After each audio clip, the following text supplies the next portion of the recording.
show you these chords that any guitar beginner should learn, right? Start off learning the E minor, and we're gonna actually turn this into a song too, so stay tuned. So the E minor chord that you're going to learn, you're gonna put your middle finger on the A string second fret, right?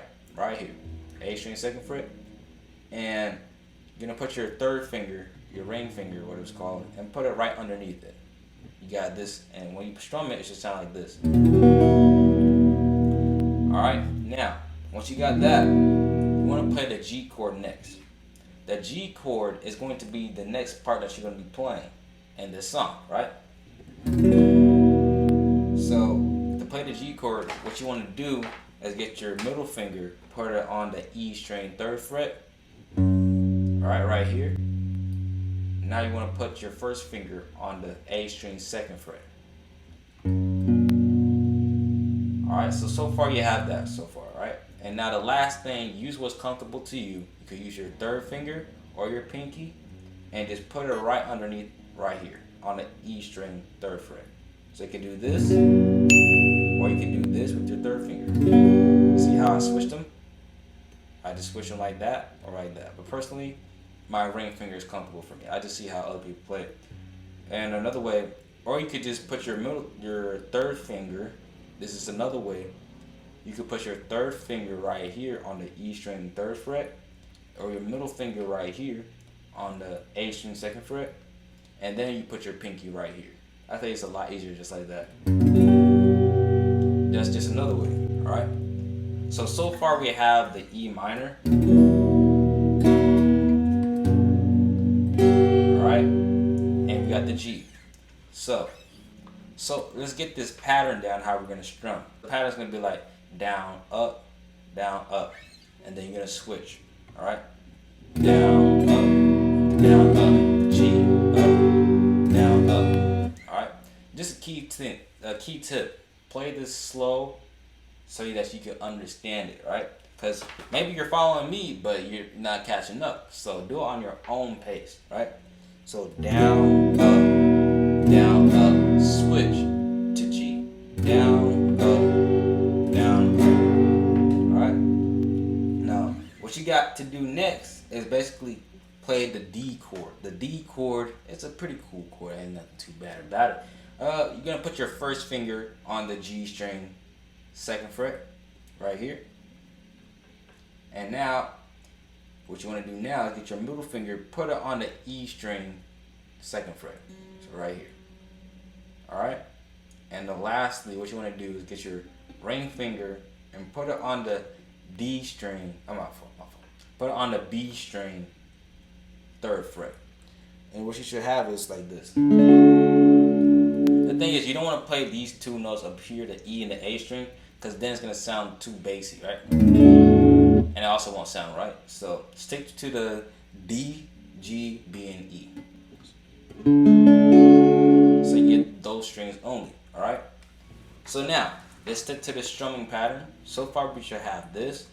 Down, up, down, up, D. We'll be learning is the A chord. The A chord can be a little bit tricky for you guys. Maybe, I'm not sure what your level is, but try it out, right? The A chord. So what you want to do for the A chord is basically keep your fingers like this. Keep your fingers, put your middle finger on the D string second fret, the G string, and put your ring finger on the G string second fret.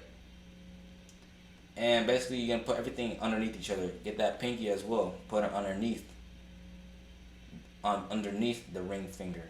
Alright? So it might look like this. It might look cramped. It might hurt your arms a little bit. But there's another way you could do it. Right? You could actually use your whole first finger and just cover up those three strings. D, G, and B. Right? Right? There's another way too. Pretty crazy. Another way to do this is probably put your first finger on the D string and G string and the B string, right? All underneath each other. Use what's comfortable for your hand, you know what I'm saying? Maybe you might change a different way. I personally don't know, right? That's at the beginning where we just started, right? So we got down, up, down, up, down, up, down, up, down, up, down, up, down, So that's just one way you can do it. Now, I'm not sure what culture you are from, but there's many different ways you could play this, right? You got many styles that you can play this. The African style.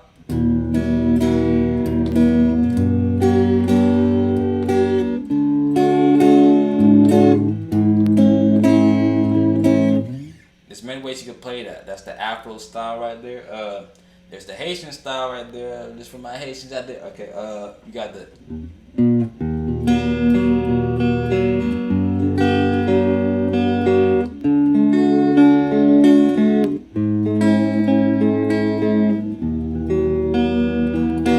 right. So I'm gonna just teach you those two things as well, just as a bonus, because why not? You know. So basically, to get that Afro style, what you want to do is play down, up, down, up. All right.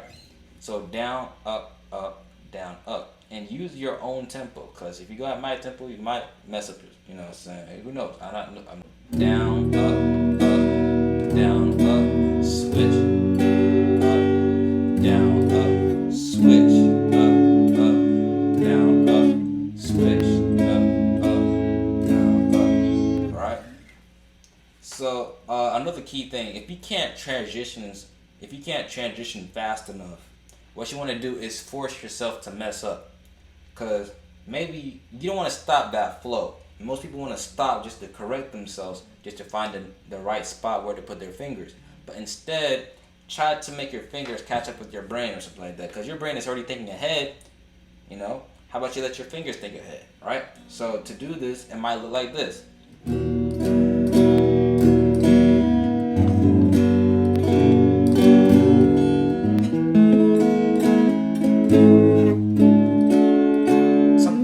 See, I'm messing up on purpose just to show you that if you actually keep going with your fingers, even if you're messing up, you're still improving, all right? Because if you're stopping every single time, maybe it's actually slowing you down just to, you know, get quicker to that learning transition thing. That's just a tip that I learned, you know. So, yeah, that's one way you can do it. And then finally, we got the Haitian style type of thing. We got the...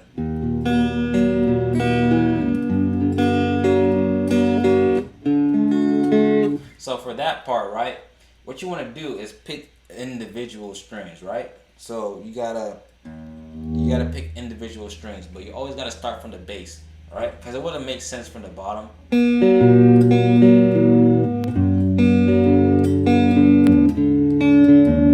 It is personally, I listen to a lot of Haitian music, so basically, I most likely hear the bass come first. So yeah, you want to start off with the bass.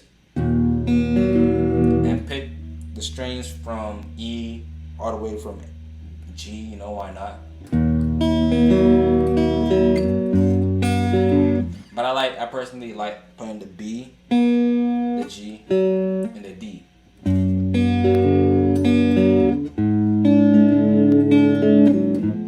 know, something like that, right? So when you practice it, you probably should practice one string at a time or one chord at a time, because look, when you practice one chord at a time, you're understanding how the pattern goes, right? The strumming goes.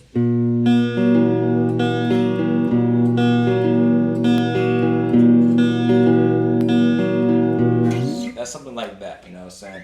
Until you master that, then you can start adding extra chords. Don't make sure you do one thing at a time, because if you do multiple things, like how you doing right, all depends on your level. But if you're a beginner, do one thing at a time, because it'll help you, you know, when it comes, it'll help make things easier for you. All right, so that's the end of this video. Leave a like, subscribe, and look, watch this video right here, because you know it'll help you a lot. And yeah, why not?